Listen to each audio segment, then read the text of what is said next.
জনবল সংকটে চরম ভোগান্তিতে পড়েছেন কুমিল্লা জেনারেল হাসপাতালে চিকিৎসা নিতে আসা রোগীরা। প্রায় 2 শতাব্দীর প্রাচীন এই সরকারি হাসপাতালটি এখন নানামুখী সংকটে জর্জরিত।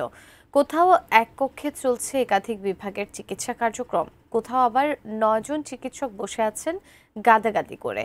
সদর হাসপাতাল থেকে বিস্তারিত জানিয়েছেন কুমিল্লা প্রতিনিধি হুমায়ুন কবির।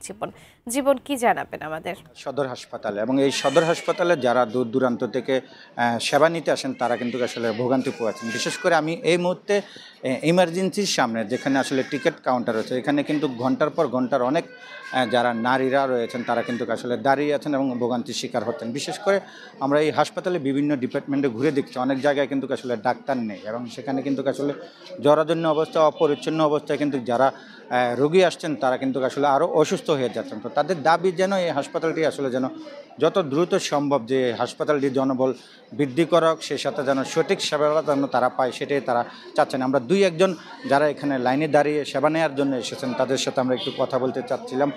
আপনার কাছ থেকে একটু জানতে চাচ্ছিলাম, আপনি তো এখানে লাইনে দাঁড়িয়ে আসছেন, আসলে এই হাসপাতালে সেবা পাচ্ছেন কিনা বা সেবার জন্য তো আসলে হাসপাতালে আসা, কিন্তু ওই দেখেন আমরা লাইনে দাঁড়িয়ে আছি আজকে 1 ঘন্টা প্রায়।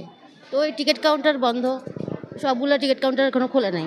এর ভিতরে দেখেন জরুরি বিভাগ থেকে শুরু করে সব এখনো মনে হয় 8:30 বাজে গেছে, এখন তো কেউ আসে নাই মনে হচ্ছে। ডাক্তাররাও বোধহয় এখনো পৌঁছা নেই।